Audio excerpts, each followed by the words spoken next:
हाँ जी मैडम, कहाँ जा रहे हो? किनसे मिलना है? अबे लंगड़े, तेरे को समझ ही नहीं आता। टांग के साथ तेरा दिमाग भी खराब है क्या? मैडम, आप इतनी बदतमीजी से बात मत करो। मैं चौकीदार हूँ तो ये मत समझो कि मेरी इज्जत नहीं है कोई। Good morning sir. अरे गुड मॉर्निंग। आप ही हो क्या नागर साहब के बेटे? हाँ हाँ सर, मैं ही हूँ। आओ बैठो। अरे वाह कुसुम, तुम्हारा प्रोफाइल तो काफ़ी अच्छा है और ये पुरानी कंपनी में 5 साल का एक्सपीरियंस भी आपको। लेकिन आपने जॉब छोड़ी क्यों वहाँ से? एक्चुअली सर वो सीनियर से थोड़ा मेरी बहस हो गई थी तो इसीलिए मेरे को अपनी जॉब ड्रॉप करनी पड़ी। अच्छा, पर मैडम कुछ तो बात ही होगी, वरना कोई सीनियर अपने जूनियर से ऐसे कैसे बहस कर लेगा? वो सर थोड़ा पर्सनल इशू था। चलो कुसुम जी, देखता हूँ मैं आपका। और संदीप जी, प्रोफाइल तो आपका भी काफ़ी अच्छा है। आपने क्यों जॉब छोड़ी अपनी पुरानी कंपनी से? सर कुछ खास नहीं, वही थोड़ा सैलरी को लेके थोड़ा इशू हो गया था तो इसलिए वजह से थोड़ी बहस वहस हो गई थी उनसे। सैलरी को लेके बहस? पर संदीप जी, ये तो आपको पता ही होगा कि कोई भी कंपनी ना किसी एम्प्लॉय की सैलरी बढ़ाती है ना तो उसकी परफॉर्मेंस देख के बढ़ाती है, ना कि ऐसे ही बढ़ा देती है। हाँ जी सर, ये तो बात मुझे पता है, बट वो फिर भी नहीं बढ़ा रहे थे मेरी सैलरी। अच्छा चलो ये सब छोड़ो। अब आप मेरी कंपनी में इंटरव्यू देने आए हो तो आपको मेरी कंपनी के बारे में पता ही होगा। अगर नहीं पता तो मैं आपको सारे रूल्स बताता हूँ। चलो ये बताओ कि आप दोनों मेरी कंपनी के लिए क्या कर सकते हो? सर हम आपकी कंपनी के लिए जी जान लगा देंगे। अरे ये तो बहुत अच्छी बात है, लेकिन यार मुझे इस बात का भी ध्यान रखना पड़ेगा कि आप दोनों जो पिछली कंपनी छोड़ के आए हो, वो लड़ाई झगड़ा करके छोड़ के आए हो। नहीं नहीं सर, ऐसा नहीं है। वो तो पर्सनल इशू था पिछली कंपनी में, बट मैं तो किसी से बदतमीजी से बात तो दूर की बात है, मैं ऊंची आवाज़ में बात नहीं करती किसी से। हाँ जी सर, कुसुम एकदम सही कह रही है। हम इतने अच्छे हैं कि अगर हमें कोई गरीब रोड पे दिख जाता है ना, हम उसकी तक मदद करते हैं। यार आप दोनों के विचार तो काफ़ी अच्छे हैं और हम भी चाहते हैं कि हमारी कंपनी में ऐसे लोग हों जो गरीबों के बारे में सोचते हों। थैंक यू सर, इसका मतलब हमारा सिलेक्शन हो गया। हाँ हाँ बिल्कुल यार, आप दोनों इतने अच्छे हो तो मैं कैसे मना कर सकता हूँ, आपका सिलेक्शन हो गया। सर मुझे आपसे एक बात करनी थी। जो नीचे सिक्योरिटी गार्ड है वो बहुत बदतमीजी से बात कर रहा था हम दोनों से। हाँ सर, वो काफ़ी बदतमीज है। मैंने उसको बोला भी मैं आपकी जान पहचान का हूँ, पर उसने मुझे धक्का दे दिया। क्या उस सिक्योरिटी गार्ड ने आपसे बदतमीजी करी है? उसकी इतनी हिम्मत? अभी बताता हूँ उसे। केशव! हाँ जी सर। केशव एक काम करो, नीचे जो सिक्योरिटी गार्ड है ना उसे बुला के लाओ। ठीक है सर, अभी बुला के लाता हूँ।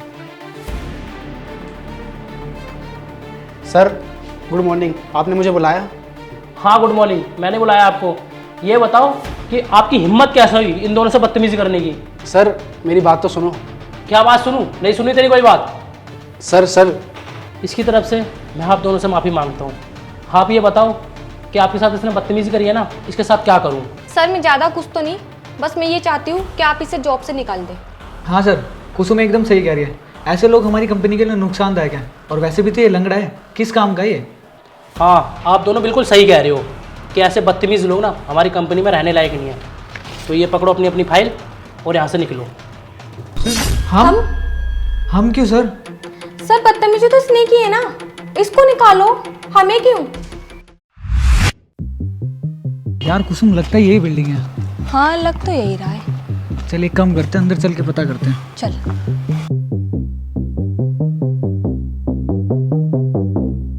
हाँ जी मैडम, कहाँ जा रहे हो? किनसे मिलना है? भैया ये हॉट क्लिक वालों का ऑफिस है ना, हम इंटरव्यू देने के लिए आए हैं।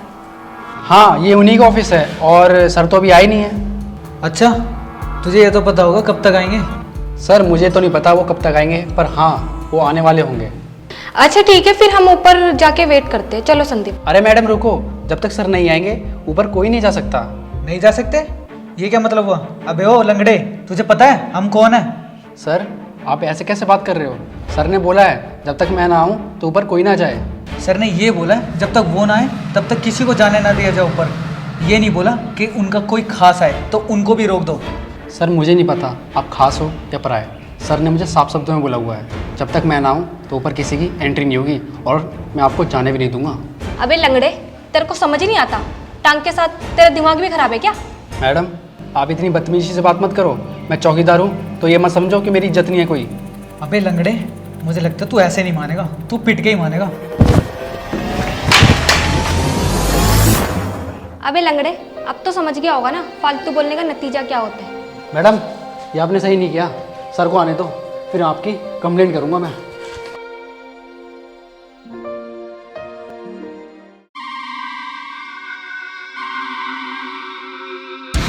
सुन, जो तेरे बॉस है ना वो मेरे अंकल के दोस्त हैं। अभी तो तुझे मैंने बस मारा है, उनको आन दे, धक्के मार के नौकरी से भी बाहर निकलवा दूंगा।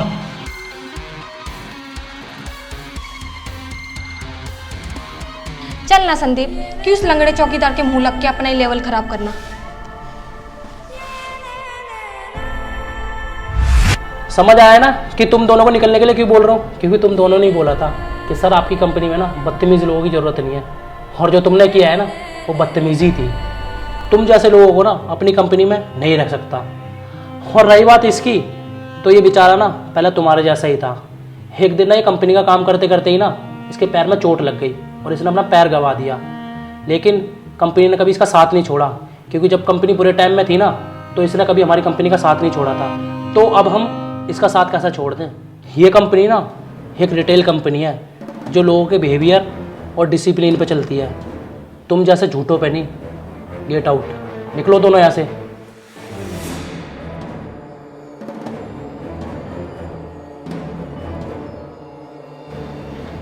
सॉरी शिवम जी इनकी तरफ से। और मैंने आपको कितनी बार बोला है कि अगर ऐसे कोई लोग आते हैं ना तो ना बाहर से बाहर ही भगा दिया करो। हाँ सर, आपने तो बोला था, पर मैं नहीं चाहता कि मेरी वजह से ना इस कंपनी को कोई नुकसान हो। मैं भी इस कंपनी को अपना मानता हूँ। हाँ पता है, तभी मैं आप पे इतना ट्रस्ट करता हूँ। ये बात ध्यान रखना, अगर आगे से कोई आपसे इतनी बदतमीजी करे ना तो उसको बाहर से बाहर भगा दिया करो। आप मेरी टेंशन मत लेना, आप मेरे पुराने एम्प्लॉय हो यार।